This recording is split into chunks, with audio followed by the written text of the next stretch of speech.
한국의 첫 국산 공군 항공기 KT-1. 국내 최초를 넘어 세계 시장 도전.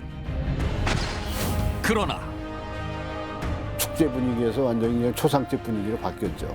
엠바고의 대상 국가이기 때문에 한국에서 부품을 사갈 수가 없다. 소위 말해서 우리 먹튀라는 거 있죠. 비행기 팔아놓고 몰라라 합니다. 첫 시장 개척을 막아선 위기. 예상치 못한 난관의 연속. 국방성에 있는 분들하고 국무성으로 출장을 미 의회로 갔습니다. 업체들을 설득을 하는 겁니다. 이대로 세계 무대의 꿈은 접어야 하는 것인가? 인보를 필요로 하는 것이 수출 사업입니다. 세계적으로 충격을 주고 있는 이런 상황이고 모든 장애를 뿌리치고 보란듯이 날아오른 위대한 웅비 KT-1 세계의 날개가 되어라. 인도네시아 수출.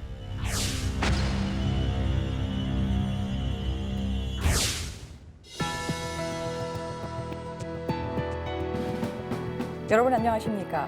첨단 국가의 초석 방위산업의 남희경입니다. 처음엔 과연 우리가 만든 비행기가 날 수가 있을까라는 질문에서 출발을 했습니다.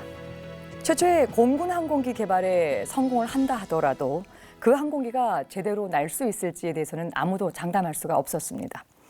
하지만 현재 그 항공기는 우리가 상상했던 곳보다 훨씬 먼 곳까지 날아오르고 있습니다. 첨단 국가의 초석 방위산업. 오늘부터는 세계의 하늘을 향한 KT-1의 도전기를 전해드릴 텐데요. 첫 항공기 개발에 이어 수출까지 성공으로 이끄신 주역들 모시고 이야기 나누겠습니다. 먼저 대우중공업 시절부터 카이에 이르기까지 KT-1 사업을 총주의하셨던 이광진 사장 모셨습니다. 네, 안녕하십니까. 이광진입니다. KT-1의 체계개발 단장을 역임하신 이재명 박사 모셨습니다. 안녕하십니까. 이재명입니다. KT-1의 체계 설계를 책임지셨던 분이시죠. 이수용 고문님 나오셨습니다. 안녕하세요. 이수용입니다. 역시 대우중공업과 카이에서 KT-1 개발과 수출을 이끄셨던 전규태 대표 나오셨습니다. 안녕하세요. 전규태입니다. 마지막으로 초도 비행부터 양산과 수출에 이르기까지 KT-1의 시험 비행을 담당하신 이진호 중령 함께 하시겠습니다. 안녕하십니까. KT-1 조종사 이진호입니다. 오늘부터는 KT-1의 수출에 관련된 이야기를 좀 나눠볼 텐데요. 우리가 스스로 항공기를 개발해 수출한다는 것이 어떤 의미가 있는지 한번 짚어보겠습니다. 이광진 사장님, 우리나라는 현재 이제 다양한 분야에서 무역 강국으로 이제 자리매김을 하고 있는데요.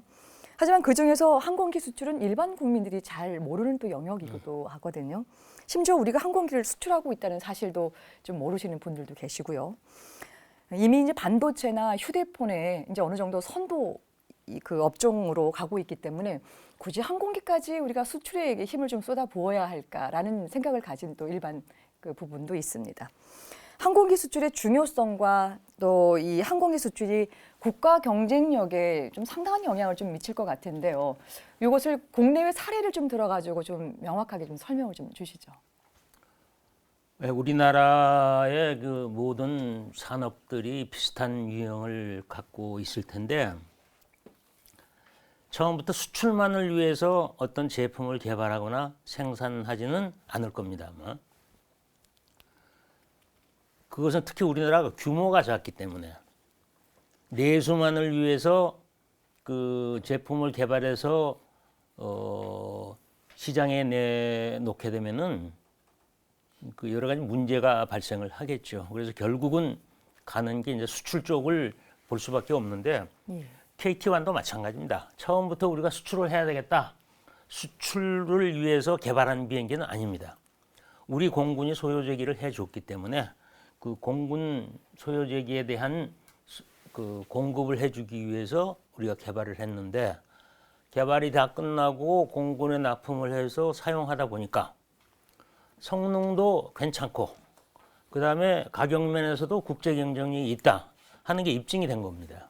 아, 그러면 우리가 수출을 해야 되겠구나 라고 생각을 해서 수출 마케팅을 시작을 하게 되는 겁니다.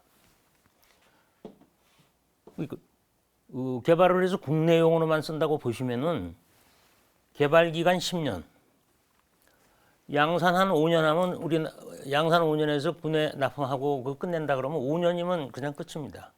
그러면 그런 비경제적인 생각이 문제를 갖게 되죠. 근데 우리나라는 자주 국방을 해야 되지 않습니까? 예. 그다음에 무기 우리가 원하는 대로 다 돈 주고 가져올 수가 없습니다. 여러 가지 제약 조건이 많이 있습니다. 그래서 어떻게든지 할 수만 있으면은 국산화를 해야 되겠다 하는 게 우리 엔지니어들이 가지고 있는 생각, 그다음에 그 군에서 가지고 있는 생각 아마 똑같을 겁니다. 항공기 수출국, 지금은 우리가 이제 항공기 수출국입니다. 그러니까 굉장히 그 발달된 그런 기종, 뭐 미국에서 그 톱 랭킹에 들어가는 전투기라든지 이런 특수 비행기라든지 하는 건 우리가 수출을 못하죠. 그리고 KT-1은 어떻게 보면 가장 기초적인 그런 그 항공기인데, 그래도 그 기초적인 항공기를 수출한다라는 거는 우리나라가 하여튼 그 항공기 수출국이라는 그런 명예를 얻은 겁니다. 일반적으로 우리가 항공기 수출국이라고 하면은 그 나라의 총체적인 기술 수준 이런 거를 평가를 받는 그 단어입니다. 그러니까 비행기 수출국 하면은 저 나라는 총체적으로 기술이 어느 정도 수준 이상에 와 있다라고 평가를 하는 거죠. 그 나라의 과학기술 수준, 산업의 인프라, 거기에 종사하는 사람들의 기능 수준, 워크맨십, 그 다음에 수출을 하려면은 생산 능력만 가지고 되는 게 아니죠. 마케팅 능력이 있어야 됩니다.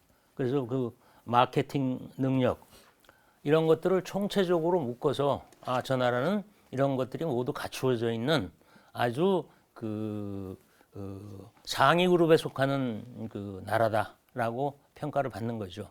그래서 우리가 어디 가서 나는 그 한국에 있는 항공 엔지니어다. 그러면 저 사람은 그래도 상당한 수준에 있는 엔지니어로구나라고 평가를 받을 수 있지 않을까, 그렇게 생각을 합니다. 그런데 문제는 항공기 수출이, 그러니까 그런 명예를 가지고 있으면은 그것이 항공기 수출만이 아니고 다른 연관 산업의 수출에도 막대한 영향을 끼칩니다. 그러니까 우리가 지금 그게 항공기 수출을 한데 함으로써 여러 가지 유형 무형의 효과가 어떻게 되느냐 하는 거를 객관적으로 분석한 자료는 없지만은 누군가는 언젠가 객관적인 자료를 만들어낼 겁니다. 만들어내게 되면은 아마 여러분들이 그 수치가 나오는 거를 보면은 깜짝 놀랄 만한 그런 수치가 나오지 않을까, 그런 생각이 듭니다. 그래서 지금 우리가 한 20년 전에 다 한 일들을 회상을 하고 있지만은 그래도 우리 후배들이 잘해서 지금 수출까지, 그것도 상당량의 수출을 하고 있는 거를 생각을 하면은 우리가 항공산업에 근무했던 엔지니어로서 자부심도 갖고, 그리고 어디 가서 내가 자랑을 할 수 있겠구나 하는 생각을 합니다. 지난번에 가족들하고 어디 해외여행을 갔는데 내 옆에 일본 사람이 앉았어요. 근데 직업이 뭐냐? 나 엔지니어다. 그 분야가 뭐냐? 에어로스페이스. 딱 했더니 깜짝 놀라는 거예요. 그래서 지금 설명을 좀 해줬어요. 그러니까 한국의 에어로스페이스 기술 수준이 어느 정도 된다 하는 거를 일본 사람들도 알고 있어요. 저희가 어렸을 때 회사 들어와서 초기에 일본의 기술 연수를 가고 출장을 가면은, 내가 죽을 때까지 일본을 따라가면은 참 그것만 해도 다행으로 생각한다. 아마 죽을 때까지 못 따라갈 거다, 이렇게 생각을 했거든요. 근데 그게 불과 반세기도 안 돼가지고 여러 분야에서 다 따라잡았어요. 항공산업도 지금은 아주 특수한 기종, 고정익에서는 특수한 기종이죠. 그것만을 생산을 하고 수출을 하고 있습니다만은 이게 점점 확대돼 가지고 전 분야에 걸쳐서, 그래서 카이가 지금 그 목표로 하는 세계 10위권 안에 들게 되면은 이게 언제 될지 모르겠어요. 1년 뒤에 될지 뭐 내가 죽기 전에 될지 잘 모르겠지만은 하여튼 그런 날이 틀림없이 올 겁니다. 그리고 그것이 KT1 수출, T50 수출을 함으로써 그 한국의 위상을 굉장히 높이고 그리고 그것으로 인한 파급 효과가 아주 막대하리라고 그렇게 생각을 합니다. 그래서 홍보를 잘 하셔서 국민들도 그런 자부심을 갖고 또 국가의 미래를 생각할 수 있도록 그렇게 홍보를 잘 해주시는 게 좋을 것 같습니다. 예. 한 국가에서 항공기를 수출한다라고 하는 중요성, 의미 상당히 좀 깊은데요. 그 총체적인 기술 수준을 또 볼 수도 있고 과학 기술의 수준들, 산업의 인프라, 인력, 마케팅, 뭐 종합적인 부분을 갖고 있기 때문에 그만큼 뭐 한 국가의 경쟁력도 상당히 높다고 평가해 볼 수 있을 텐데요. 그럼 구체적으로 이제 이번엔 KT1의 수출 현황을 좀 알아볼까 하는데요. 이재명 박사님, 이제 앞선 뉴스에도 여러 번 보도가 되어서요. 이제 아시는 분은 조금 많이 아실 텐데요. 이제 보도 시점에 따라서 정확한 수치가 지금 좀 달리 좀 나오기 때문에 이번 기회에 현재까지 KT1의 수출 현황과 그리고 이제 앞으로의 전망에 대해서 간단하게 좀 정리를 한번 해주시죠. 예. 저희들이 수출한 것이 인도네시아 최초 7대 수주했다가 나중에 마지막까지 17대 수출을 완료했습니다. 그리고 터키는 최초 40대에서 또 추가로 15대가 추가돼 가지고 지금 55대 수출할 예정입니다. 예. 그리고 페루 KT1P 해서 10대는 훈련기, 10대는 무장을 할 수 있는 무장형 공격기 해서 20대 수출했고, 그리고 아프리카의 세네갈에 현재 4대를 수출 중에 있습니다. 그래서 현재까지 도합 96대를 수출 계약을 했고요. 그 중에서 이제 페루라는 데가 남미거든요. 네. 남미는 원래 남미에서 항공 특히 훈련기 강국인 브라질의 엠브레아라는 회사가 있습니다. 거기에 사실은 거기가 남미를 다 석권하고 있는데 우리 한국이 페루에 진출했다는 것은 앞으로 굉장히 브라질에서는 충격적으로 받아들이고 있습니다. 자기 수역의 구역에 우리 한국이 처음에 이 수출을 했기 때문에 그렇게 지금 아주 세계적으로 충격을 주고 있는 이런 상황이고, 또 현재 지금 카이에서 진행 중에 있습니다만은 캐나다의 훈련기 수출 약 20여 대, 초기 20여 대 수출을 지금 추진하고 있고 협상 중에 있습니다. 그리고 특히 인도가 약 현재 원래는 150대 중에 한 70여 대는 원래 저희들이 시험 평가할 때 KT1이 1등을 했습니다. 그러나 여러 가지 또 이게 국제 경쟁이 치열하기 때문에 그냥 항공기 성능 좋고 이것만 가지고 안 돼 가지고 저희들이 초기에는 어려움이 있었으나 앞으로 한 80여 대 내지 150대 이상 수출을 지금 추진하고 있습니다. 그래서 현재까지는 96대인데 앞으로 현재 태국에서도 또 저희 KT1에 대해서 또 구매 의사를 밝히고 있습니다. 그래서 저희들은 도합 200대 이상 향후 수출을 계획하고 있습니다. 그래서 저희들은 이 전투기는 굉장히 유행에 민감하고 이렇기 때문에 시대적으로 생산하고 없어지고 하는 그런 주기가 굉장히 빠른데, 이 훈련기는 어느 나라건 어떤 그 나라의 환경이 어떻게 되든 훈련기 필요합니다. 기본 훈련기, 고등 훈련기. 그래서 그거는 약 초등 훈련기, 고등 훈련기 합치면 전 세계적으로 10,000대가 넘습니다. 그래서 이 분야에 대해서는 저희들이 지속적으로 연구를 하고 기술 경쟁력을 가지고 앞으로 계속 수출할 수 있으면 좋겠습니다. 예. 지금 쭉 듣기만 해도 KT1의 이런 자랑스러운 수출 현황 전망만 들어도 제가 한국인으로서의 어깨가 지금 으쓱해지는데요.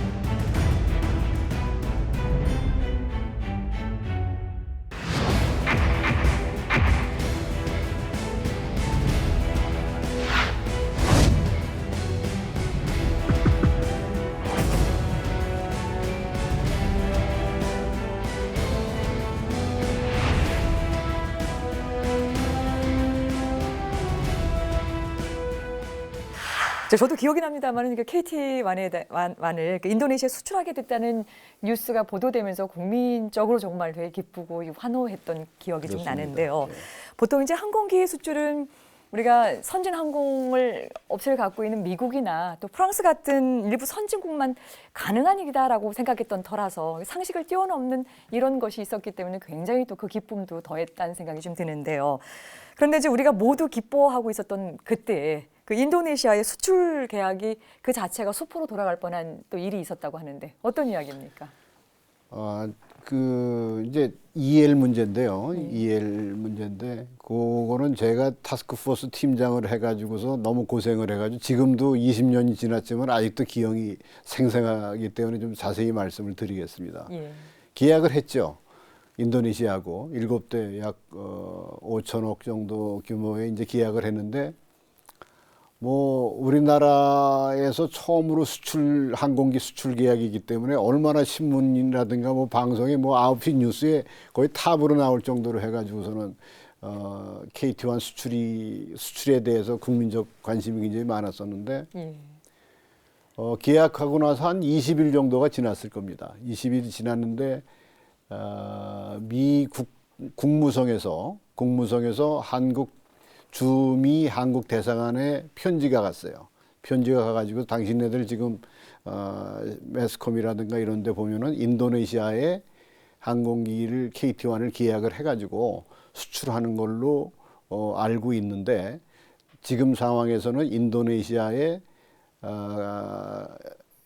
그 KT1에는 이제 미국에서 만든 항공기 부품이 많이 들어갑니다. 약 30여 종이 이제 미국에서 우리가 도입을 해가지고 장착하는 물건들이 들어가는데 그 물건들은 그냥 우리가 서플라이어들 제조회사하고 계약을 해서 바로 우리가 구매를 하는 게 아니고 그 미국 회사들이 미 국무성으로부터 엑스포트 라이센스, 그러니까 수출 승인을 받아야 돼요.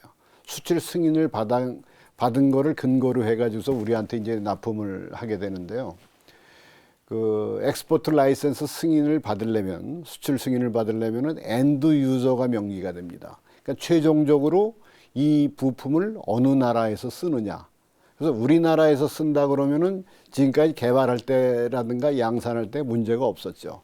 그래가지고 우리는 잘 도입을 해서 썼었는데 인도네시아에 수출한다는 방송을 타니까 미 국무성에서 우리나라에 연락이 오기를 인도네시아는 비행기 부품을 미국 그 부품을 수출할 수 없는 나라의 대상이다.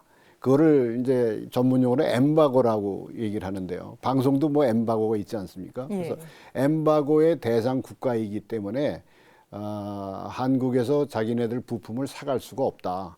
그렇게 이제 그 문서가 왔어요. 레터가. 그래서 미 대사관에서 우리나라 국방부를 통해서 이제 카이에 그 편지가 접수가 됐죠. 접수가 되니까 카이에서는 이제 난리가 난 거예요.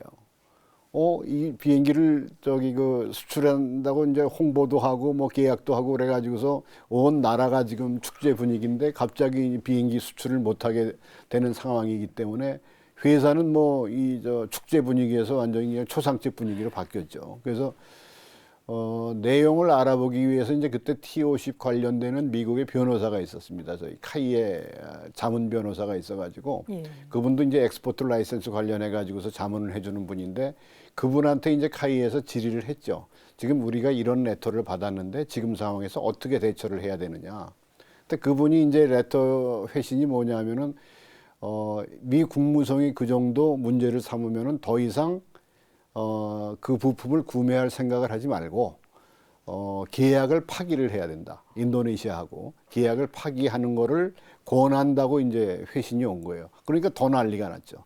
그래서 이제 대책 회의를 해가지고 그러면은 미국에서 구매하는 부품을 어떻게 유럽이라든가 이런 데로 전환할 방법은 없는지 한번 검토를 해보니까 도저히 뭐 일정이라든가 뭐 여러 가지 이제 동일한 제품 성능이라든가 이런 걸 고려했을 때 도저히 이건 안 되는 거예요. 그러니까 결과적으로 그럼 한번 그 국무성을 두들겨 가지고서 한번 풀어보자.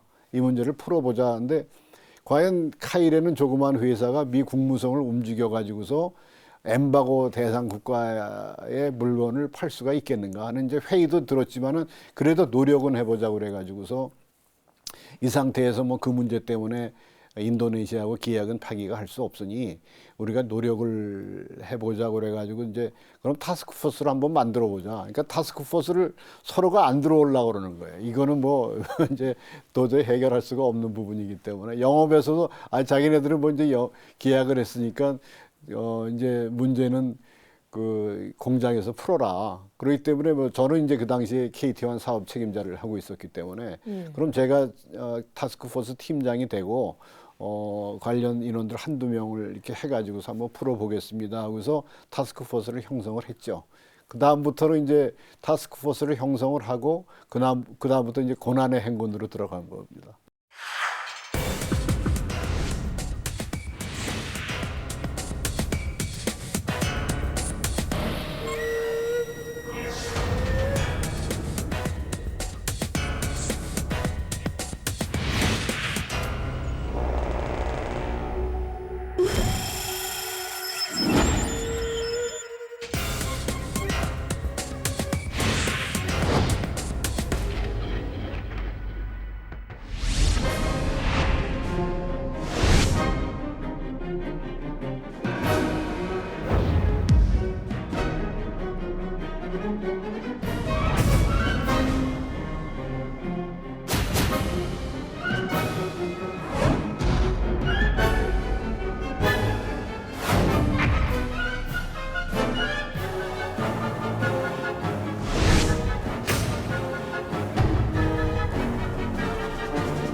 그 당시 이제 돌이켜 보면 이제 이 동티모르 사태가 있어서 우리도 평화유지군을 파견할 만큼 굉장히 큰 또 사건이었었고요.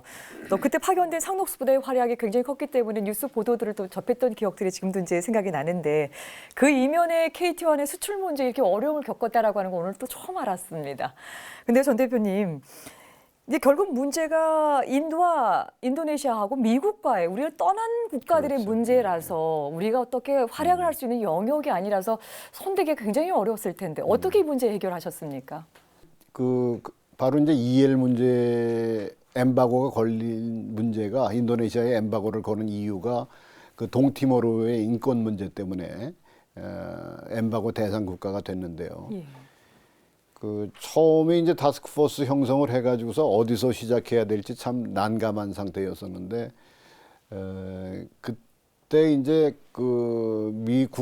미국의 ADD에서 이제 KTX 개발할 때 관여되시던 이윤상 대령이죠. 이윤상 대령이라는 분이 과학 무관으로 그 워싱턴에 파견 나가 있었어요.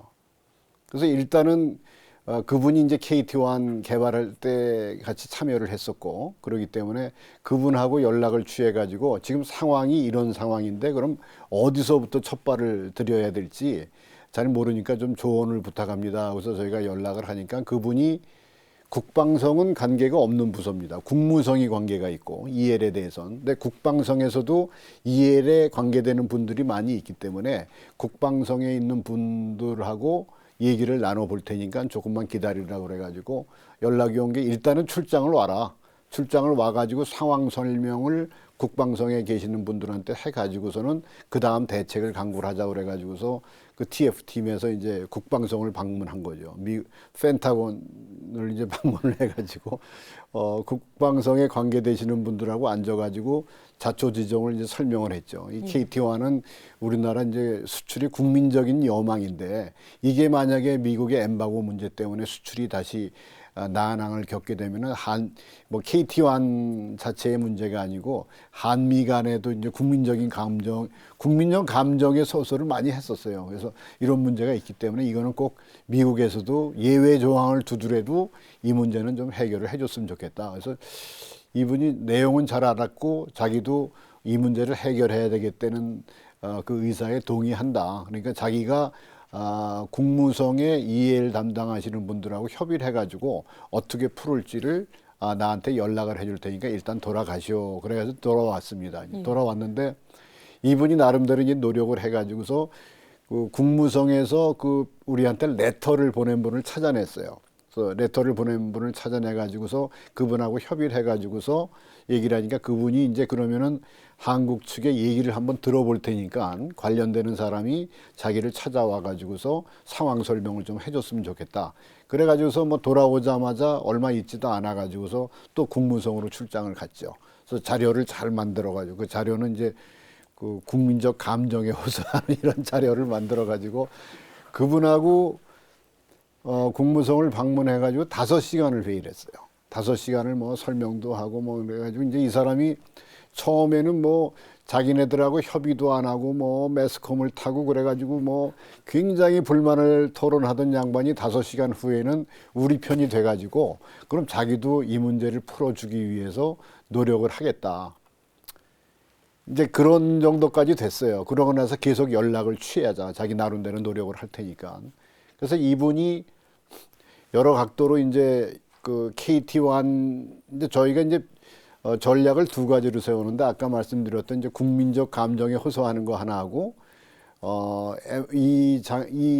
KT-1은 무장이 안 돼 있고 훈련하는 비행기지 뭐 무장하는 무기 체계가 아니기 때문에 훈련기로서 좀 인정을 해줘 가지고서 좀 예외 조항을 좀 줬으면 좋겠다. 그게 이제 2가지로 접근을 했는데 이 사람이 나름대로 이제 엠바고를 걸게 된 동기는 미 의회에 민주당 국회의원이 한 사람이 있는데 그 사람이 특히 이제 동티모르 그 인권 문제에 대해서 문제의 심각성을 부각시켜 가지고 그 사람 발의로 엠바고 문제가 걸린 거기 때문에 그 사람을 설득을 해야 된다는 얘기예요. 다음 단계가. 그래서 3번째 출장이 미 의회로 갔습니다. 미 의회로 가가지고서 그 엠바고를 발의한 의회 의원의 보좌관을 만났어요. 우리가 의원까지는 못 만나고 보좌관을 만나가지고서 또 그 같은 방식으로 이제 그분한테 설득을 했죠. 그래서 생각보다 굉장히 좀 호의적인 반응이 나오더라고요. 호의적인 반응이 나와가지고 그분들도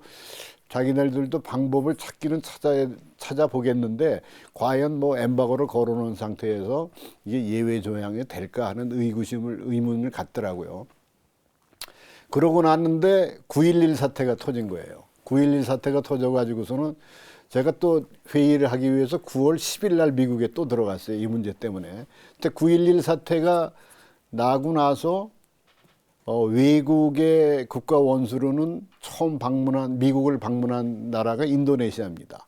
인도네시아의 그 메가와티 대통령이라고 여자 대통령이 있었는데 그분이 이제 미국을 방문을 했는데 미국도 이슬람 국가하고 그때 굉장히 관계가 안 좋은 9.11 사태 때문에 너무 안 좋아가지고 인도네시아하고는 굉장히 좀 우호적인 관계를 유지해야 되겠다는 게 부시 행정부의 생각이었던 것 같아요. 그래서 그 회의를 하고 나서 담화문을 발표를 하는데 담화문이 2페이지입니다. 그때 뉴스에 나온 게 2페이지인데 그 담화문의 한 패러그래프에 뭐가 들어가 있냐면은 인도네시아에 대한 엠바고 문제는 케이스 바이 케이스로 해결을 한다. 그 문구가 들어간 거예요. 그러니까 이게 노력이 미 국무성에서 노력을 하고 또 의회에서도 노력을 하고 그래가지고 KT-1 수출을 해결을 해주기 위해서 그 부시 대통령의 그 정상들 회의하면 뭐 담화문 같은 거 공식적인 담화문 나오죠. 거기에 이제 그게 들어간 거예요. 들어갔는데 거기는 또 KT-1이라는 얘기가 없잖아요. 근데 우리나라 이제 그 미 대사관에서 그러니까 주미 한국 대사관에서 문서를 국무성에서 보내가지고 당신네들 요번에 담화문을 보니까 엠바고에 대한 케이스 바이 케이스 해결이라는 문기가 나오는데 여기에 KT1이 포함이 되느냐 그렇게 이제 질의를 한 거예요. 그러니까 질의를 하니까 저쪽에서 KT1이 포함이 된다고 답변이 온 거예요. 그러니까 이제 그 정부 차원에서는 해결이 됐죠. 근데 문제는 정부 차원에서는 해결이 되는데 이게 우리나라 정부하고 미 정부하고 레터에만 KT1이 포함이 돼 있다고 돼 있지 미국에서 부품을 공급해 주는 회사들은 그걸 모르잖아요.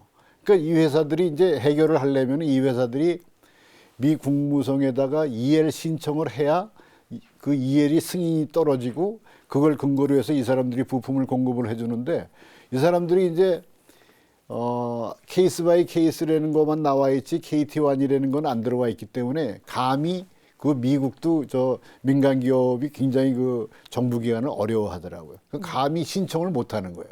그러니까 신청을 안 하니까 안 되잖아요. 그러니까 이제 저희가 또 업체들을 설득을 하는 겁니다. 그 케이스 바이 케이스라는 게 KT1을 의미를 하는 거고 국무성에서 받은 레터를 첨부를 해가지고서는 전부 이제 뿌리는 거죠. 방문도 하고 뿌리고 그래가지고서는 업체들이 당연히 다행히 이제 한이웰이라는 회사가 선두주자가 돼가지고서 EL 신청을 해준 거죠. 그러니까 한이웰의 EL 승인이 나왔어요. 그러니까 그걸 근거로 해가지고서 여러 업체에다가 이제 그걸 뿌려가지고서는 EL을 이제 하나씩 이제 받아내가지고 하나씩 해결이 되는데 기억이 잘 안 나는데 마지막 한 개 업체가 신청을 안 하는 거예요. 그 담당자가 아무리 그래도 자기네들은 이 국무성에서 고지한 내용이 바뀌지 않는 한은 EL 신청을 할 수가 없다. 담당자가 이제 자기 책임이기 때문에 자기는 못하겠다. 그러니까 방법이 없는 거죠. 그러니까 그 회사를 또 출장을 갔습니다. 출장을 가가지고서 담당자 미안하지만 우리는 이 문제를 담당자하고 의논하고 싶지 않고 그 공장의 공장 책임자 공장장하고 이 문제를 의논을 했으면 좋겠다고 그래가지고 그 공장장하고 담당자가 앉아 있고 같이 의논을 했죠.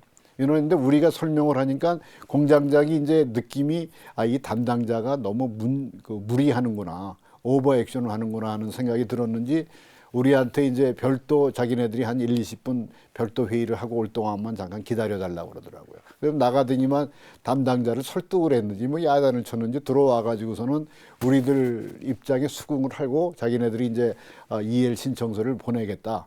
그렇게 이제 약속을 받고 왔는데 그게 이제 마지막 부품이 돼 가지고서는 결국은 미국의 38개 부품을 저희가 이제 수입을 해 가지고 결국은 KT1B를 완성을 할 수가 있었습니다. 인도네시아 수출이 결정된 KT1. 한국에서 인도네시아까지 어떻게 비행기를 가지고 갔을까? KT1 개발팀의 원래 계획은 한국에서 인도네시아까지 직접 비행기를 조종해 가져가는 것이었다. 사천에 위치한 KT1 조립 공장에서 인도네시아 자카르타 할림 공항까지의 직선 거리는 5,081km. 하지만 KT1이 연료를 가득 채우고 최대한 갈 수 있는 거리는 1,561km에 불과하다. 결국 논스톱 직항은 불가능한 상황.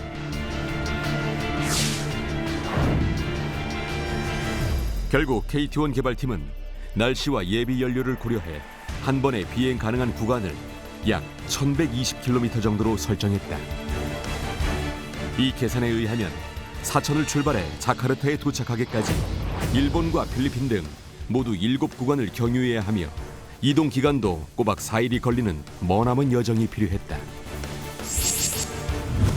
비행 구간과 여정이 길어지는 만큼 늘어나는 비용은 말 그대로 배보다 배꼽이 커지는 수준. 이에 따라 수출팀은 KT1을 자카르타까지 직접 운행하는 계획을 포기하고 해체 상태에서 배로 운반하는 방법을 채택한다. 하지만 KT1을 실은 배가 자카르타항에 도착한다고 해서 항공기 수출이 끝난 것은 아니다. 현지 공항에서 진행하는 항공기 조립은 물론 각종 성능 시험과 시험 비행 등 수많은 과정이 남아있다. 이세영 고모님, 수출할 때는 우리 공군이 사용하는 KT-1을 그대로 수출하는 것이 아니라요. 그 수요국인 인도네시아가 원하는 별도의 사양대로 이렇게 만들어서 좀 수출을 좀 해야 되는 걸로 알고 있는데요.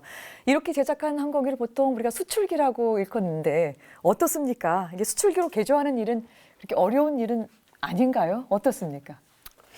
수출 사실 수주하는 업무가 제가 볼 때는 제일 힘들고 그 나라마다 이제 수출 계약이 되기 전에 이러한 요구 조건을 먼저 제시를 하게 됩니다. 그럼 저희 KT-1 기본 이제 골격은 바뀌질 않지만은 나머지 거기에서 요구하는 운용 조건을 쭉 반영하다가 보게 되면은 결국은 탑재되는 장비라든지 여러 가지 또 설계 변경 사항이 나타나게 돼 있거든요. 그래서 수출국 나라마다 아까 몇 나라 언급이 됐습니다만은 인도네시아인 경우는 KT-1B, 그다음에 터키인 경우에는 KT-1T, 페루인 경우는 KT-1P, 세네갈인 경우에는 KT-1S 이렇게 부르는 코드까지 구분해 가지고 이제 모든 자료도 관리가 되고 있고 한데 어쨌든 각 나라마다 요구하는 요구 조건이 다르다가 보니까 거기에 부응할 수밖에 없는 입장인데 그럼 수출기에서 어떤 요인들이 많이 변경 사유가 되는지를 한번 쭉 보시게 되면은 우선 임무 때문에 어떤 장비를 바꾸어 달라는 이런 요구가 있을 수가 있고 그다음에 항공기 운영하는 영역 자체를 좀 더 확장해 가지고 이게 이제 대표적인 게 터키 항공 훈련기라고 볼 수 있는데 거기에서는 저희들이 이제 공군에서 운용하고 있는 거는 여합이 안 되거든요. 주로 이제 운용하는 고도가 한 10,000 피트 정도에서 운용하는데 그 이상 어떤 더 높은 고도에서 상당히 작전을 하게 되면은 여합이 필요합니다. 저희들은 산소만 하는데 터키인 경우에 이제 여합을 요구하다가 보니까 그 여합이라는 게 그냥 되는 게 아니고 엔진에서 뽑아온 고압을 희석을 해가지고 압을 만들고 그다음 그 압이 빠지면 안 되니까 이 캐노피 기밀을 다 시켜야 되는 이러한 엄청난 거의 뭐 동체는 새로 디자인하다시피 해야 될 그 정도의 그러니까 나라에 따라서는 이렇게 요구 조건을 맞추기 위해서는 상당한 개조가 따라오는 이런 경우도 있고 그다음에 각 나라에서 또 자기들 수입을 하고 난 다음에 항공기를 운영을 하려고 하게 되면은 당국의 어떤 인정을 받아야 하는 이런 체계가 또 나라마다 조금씩 다를 수가 있습니다. 그러니까 수출하는 나라의 어떤 요구하는 별도의 사양마다 또 제각기 좀 다른 양상으로 이게 또 변경을 좀 해야 되겠군요.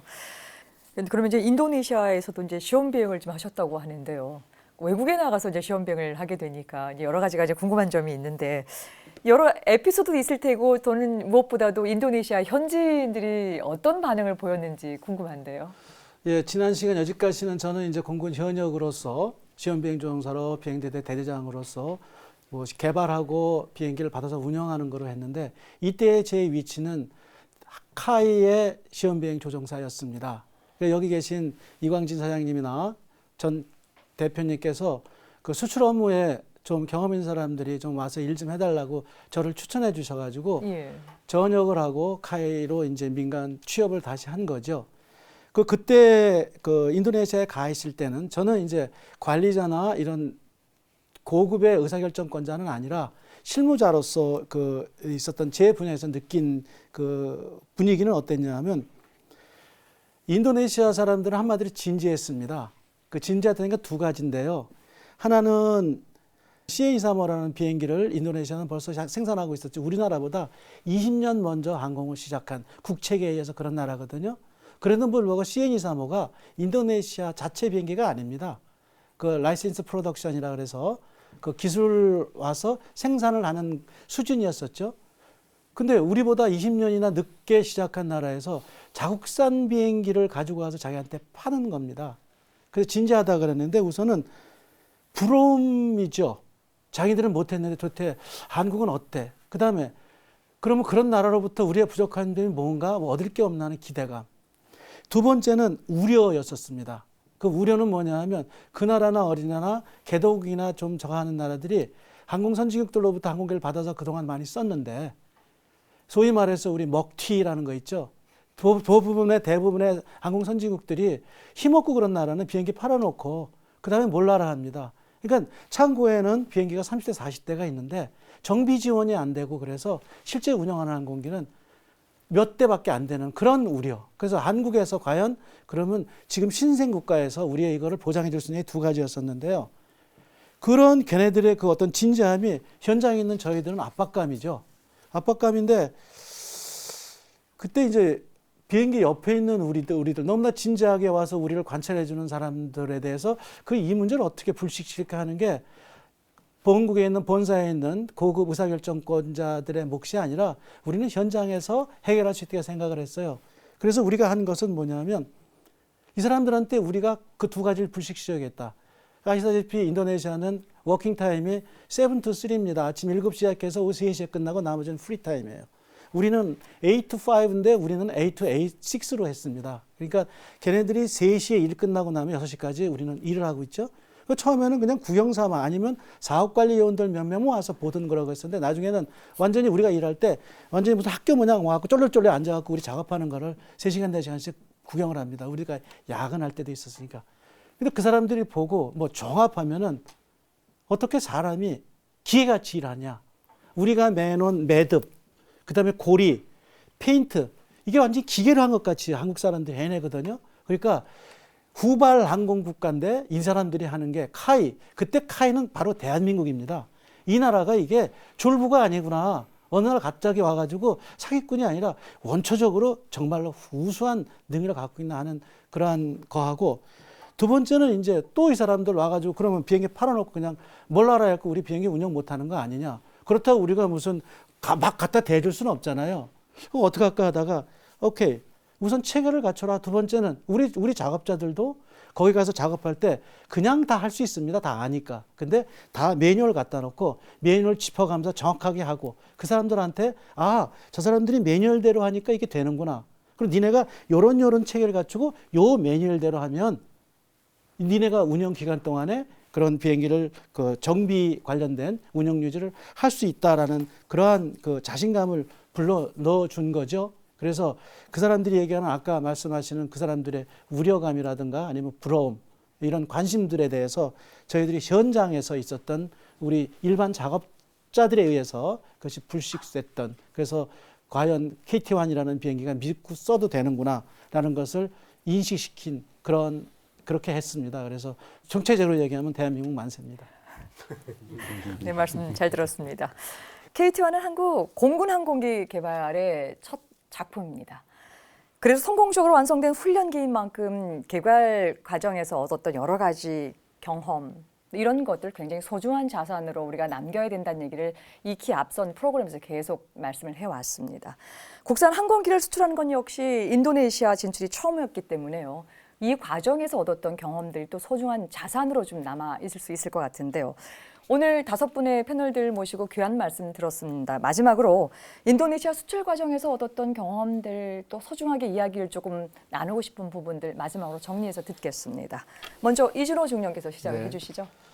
예, 지금 뭐 제가 이 분야에 한 30년 여기 더 선배님들 계시지만 30년간 하면서 제가 이제 느낀 바로는 보면은 항공우주 산업이라는 것은 현존하는 사업 중에서 가장 기술 집약적, 노동 집약적이라는 말씀을 우리는 나눴었고요. 가장 고부가가치라는 말도 나눴고요. 이 사업을 통해서 국격이 상승된다는 것도 우리는 들어서 알고 있습니다. 근데 이제 항공 관련 방산 현실을 보면요. 우리나라를 보면은 카이가 미국의 보잉이 락히드가 돈 있고 기술 있고 해서 비행기나 무기 체계를 만들어서 방산이라는 것은 그렇다고 해서 마음대로 수출할 수 있는 게 아니지 않습니까? 미국도 EL이라는 것이 있지 않습니까? 우리나라 특히 마찬가지죠. 그래서 일반적으로 접근이 곤란합니다. 그 접근이 곤란한 것도 이유가 뭐냐면 돈이 자체는 많이 들고 기간도 굉장히 많이 들어요. 그래서 아까 말씀드린 두 가지 사항을 보면은 이거는 확실한 국가 정책에 입안돼서 국가 정책적으로 이 장기적 비전을 가지고 하지 않으면 안 된다. 혹자는 이런 걸 갖다 뭐 지뢰밭이다 걸림돌이다 얘기를 하지만은 우리나라에도 법은 있는데 그 법이 상호간의 이 연관성이 이렇게 보면은 그 좀 부족한 것 같아요. 그래서 이게 관련된 기준을 정하고 예, 그거에 대한 미래 비전 계획을 세우고 거기에 동참할 수 있는 그런 그 국가적 차원에서의 지원이 필수적이다 하는 그런 내용을 좀 말씀드리고 싶습니다. 예, 잘 들었습니다. 이번에 전규태 대표께서. 예, 항공기 수출하는 데 있어 가지고서 최근에 좀 안 좋은 소식이 들렸었죠. 지난 9월 말에 카이에서 하여간 여러 해 동안 공을 들였던 T-50 수출이 결국 미국 보잉사로 넘어가면서 이제 실패를 했는데 우리나라에서 만든 군용기를 수출하는 데 있어 가지고 성능은 이미 한국 공군에서 운영을 하고 있기 때문에 저는 보장은 됐다고 생각을 하고요. 또 외국에서도 우리나라가 만든 군용기의 어떤 성능에 대해서 그렇게 문제 삼는 경우는 앞으로도 과거에도 없었지만 앞으로도 없을 거라고 생각을 하는데 결국 남는 거는 가격 경쟁입니다. 이번에 카이하고 록히드 마틴이 같이 마케팅했던 T-50이 성공하지 못한 것도 결국은 이제 가격 문제에 귀착이 되는데요. 수출하는 데는 과거뿐만이 아니고 앞으로도 계속 경쟁할 때마다 가격 문제가 가장 큰 이슈로 대두가 될 거기 때문에 지금 현직에 근무하시는 분들은 어떻게 해서든지 하여간 계속해서 가격을 낮추기 위해 가지고 꼭 수주 상담을 할 때 낮출 게 아니고 가격 코스트 다운하는 노력은 상시에 하나의 그 업무로 해가지고서 계속적으로 항공기 가격은 낮춰가면서 수출 경쟁력을 좀 높여야 되는 게 아니냐 그런 생각을 해봅니다. 예. 이번에는 이수영 고문께서. 예. 지금까지 뭐 수출하면서 처음 인도네시아 위주로 이야기가 됐습니다만은 제가 이제 이 제작업체에서 수출하면서 얼마나 수고를 많이 하시는지는 옆에서 익히 많이 봐왔습니다. 그 수출한다는 것 자체가 이야기 나와서부터 계약되는 데까지 한 10년 정도 걸리는 이 정도의 인고를 필요로 하는 것이 수출 사업이 금방 뭐 이야기가 나온다고 해가지고 금방 결정되는 게 아니고 저희들 뭐 사업 하나 가는 것도 10년 걸리는 게 다반사인 것처럼 수출도 그 정도로 많이 걸리는 것 같습니다. 그리고 때에 따라서는 뭐 상당한 사전 투자도 필요하고 또 한편으로는 이제 KT-1이 지금 현재 군에서 운용되고 있는 후속 군수 지원이라든지 그다음에 수출되고 있는 이러한 나라의 기술 지원이 잘 되기 위해서는 결국은 그게 수출로 연결이 되거든요. 기술 지원이 잘 되더라는 이러한 평이 나야 이게 계속 수출이 될 수 있기 때문에 또는 그 지원을 잘하기 위해서도 수출이 또 거꾸로 잘 돼야 이 팀이 계속 유지가 됩니다. 그래서 끊임없이 수출이 잘 되기를 바라고 잘 되기 위해서는 뭐 담당 업체뿐만이 아니라 아까 말씀하신 것처럼 거국적으로 사실은 코드 1부터 관련된 부서에서 모두가 관심을 가지고 기회 있을 때마다 뭐 그 나라를 방문을 하거나 하게 되면은 수출에 대한 관심을 보여주는 게 필요하다고 생각됩니다. 예. 이번에 이재용 박사님께서. 예. 아까 그 말씀하신 그 인도네시아 엑스포트 라이선스 수출 허가 문제가 났을 때 그 당시에 저도 태스크포스 팀의 하나의 멤버로서 독일하고 영국의 그 에어크래프트 부품 매니팩처들을 만나가지고 여러한 부품을 당신들이 대체 개발할 수 있느냐 단기간에 이렇게 물어봤거든요. 그랬더니 첫째는 뭔가 미국이 엠바고를 하니까 우리는 우방으로서 해줄 수 없답니다. 예. 뭐 유럽이 다 해줄 것 같지만 일단 미국이 엠바고를 걸면 독일에서는 더 그러더라고요. 왜 독일이 너희 관계 없는데 생산해도 되는 거 아니냐 이랬더니 독일이 자기들은 2차 대전을 일으킨 사람들이기 때문에 이 군사 문제에 대해서는 미국이 엠바고 그런 데 대해서는 자기들 수출 못한다 이런 형식이고 그다음에 영국도 그렇고 유럽에서도 엠바고가 딱 걸리니까 협조하는 분위기가 없습니다. 그래서 그런 것들이 우리가 향후에도 참조해야 됩니다. 미국이 안 하면 어디 외국에 가서 살 수 있겠지 하는 거는 잘못하면 오산이 될 수 있습니다. 그다음에 두 번째는 뭔가 하면은 저는 이제 이게 끝나고 대학에서 카이스트 항공우주공학과에서 이제 초빙 교수로서 이제 학생들 가르치고 기술 개발 기초 연구 일을 해봤는데 우리가 부품 국산화 항공기 KT-1 그 미국에서 샀던 것들 그다음에 그게 주로 기계하고 그 전자 부품입니다. 주로 기계 전자. 우리가 구조 부분은 거의 다 만들었지만 그런 핵심 부품 그런 거는 우리가 이제 기계연구소, 그다음에 전자통신연구소, 이제 국방과학연구소는 시스템을 위주로 하니까 그런 부품을 개발할 수 있는 연구소도 많습니다. 머리 좋은 사람도 많고 또 그 관련 부품 업체들도 우리나라에 많습니다. 그러나 지금 이 부품 국산화가 제대로 안 되고 있습니다. 제대로 안 되고 있고 정부에서 내가 보기에 지원을 조금 해주면은 이게 산학연이 돼야 되거든요. 대학에 있는 분들, 연구소에 있는 분들 산학연이 돼서 이 부품 국산화를 미리 확대해서 연구해야 됩니다. 그러기 위해서는 그래서 저는 기계연구원이나 이런 애터리 같은 데 가서 일해 보니까 항공기에 관한 거는 거의 아는 사람이 없어요. 그 카이스트에서도 머리 좋은 대학 교수들이 있는데 항공기에 관한 거는 별로 아는 사람이 없어요. 그래서 어떤 개인적인 바람인지 모르겠는데 미래창조과학부라든가 그다음에 산업부 이런 데서도 그걸 만들 때 제가 보기에는 항공우주 산업이 지금 시작되기 때문에 부품 국산화를 국내 모든 머리 좋은 사람들을 이용해서 하면은 충분히 할 수 있습니다. 근데 이게 정책이 조금 문제가 있지 않느냐. 그다음에 지속적으로 지원이 되지 않느냐. 그런 면에서 앞으로 좀 반영을 해 주셨으면 감사하겠습니다. 네. 마지막으로 이광진 사장께서. 뭐 여러분들이 얘기를 해 주셨는데 그 세일즈 외교라는 게 있죠. 이 항공기는 그 군수 산업입니다. 군수 산업이 다 마찬가지겠지만은 세일즈 외교에서 힘을 주느냐 안 주느냐에 따라서 이게 성공을 하느냐 안 하느냐.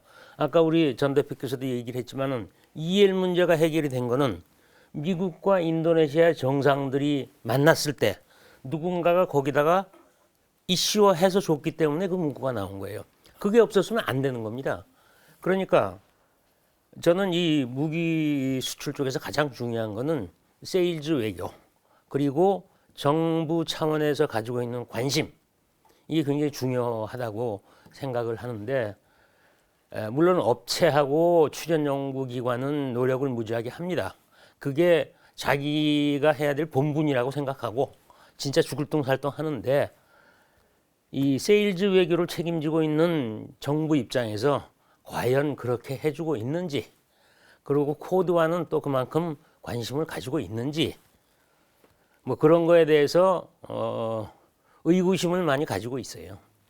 이게 뭐 우리 일개 국민이 할 얘기는 아닙니다만은 하여튼 어떻게 해서든지 분위기가 정부가 세일즈 외교에서 이 항공기의 수출도 중요한 항목으로 집어넣어 가지고 끊임없이 관심을 가지고 적극적인 서포트를 해주면은 아마 크게 발전하지 않을까 그런 생각을 합니다.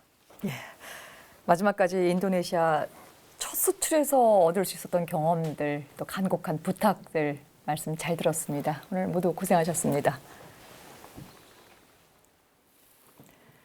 우리의 하늘에 머물지 않고 세계의 하늘로 웅비하기 시작한 KT-1. 과연 그 위대한 배양은 어디까지 이어질 수 있을까요? KT-1의 세계시장 개척사는 다음 시간에도 계속됩니다. 시청해 주셔서 고맙습니다.